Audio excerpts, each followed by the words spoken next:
السلام علیکم ورحمۃ اللہ وبرکاتہ۔ سوال یہ پوچھا گیا ہے کہ آج کل گرمی میں اکثر بجلی بند ہو جاتی ہے، کیا نماز کی ادائیگی کے لیے بجلی کے آنے کا انتظار کیا جا سکتا ہے، اور کیا ایسے مؤخر کرنے کا گناہ ہوگا؟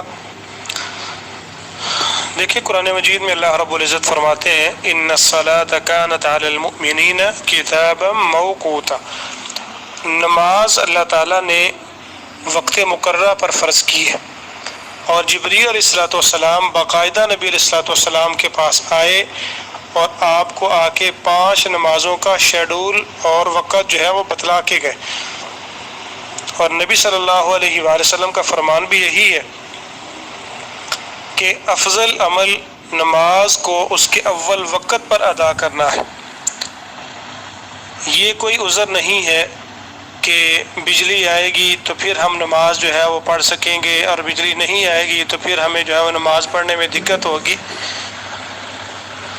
آج ہمیں اللہ کا شکر ادا کرنا چاہیے کہ چلے اگر بجلی نہیں بھی ہے تو متبادل انتظام ہمارے پاس ہوتے ہیں گھروں میں، مساجد کے اندر یو پی ایس جنریٹر یا سولر سسٹم، اس طرح کی جو چیزیں ہیں وہ آ چکی ہیں۔ لیکن کیا ہم نے نبی علیہ السلام کا زمانہ، حضرات صحابہ کرام رضوان اللہ تعالیٰ علیہم اجمعین کا زمانہ کبھی آنکھوں میں لائے ہیں، تصور میں لائے ہیں کہ وہ کتنی گرمی میں؟ اس وقت تو کوئی بھی ایسی سہولت میسر نہیں تھی۔ آج تو ہمارے سروں پہ جو ہے وہ ایک پکی چھتیں موجود ہیں، اور اس وقت چھتوں کی بھی سہولت نہیں تھی، اور جو چھتیں تھی بھی تو وہ بھی شاخیں اور جو ہے وہ درختوں کے تنے وغیرہ سے بنائی گئی تھی۔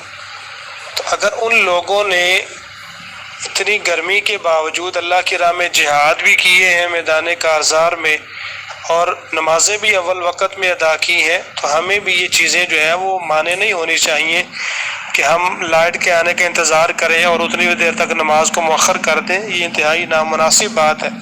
جب بھی نماز کا وقت ہو، اگر خواتین ہیں گھر میں نماز پڑھنا چاہتی ہیں، یا اگر مسجد میں جا کر پڑھنا چاہتی ہیں، یا مرد حضرات ہیں، تو وہ نماز کو اس کے اول وقت پہ ہی ادا کریں، چاہے بجلی ہو یا نہ ہو۔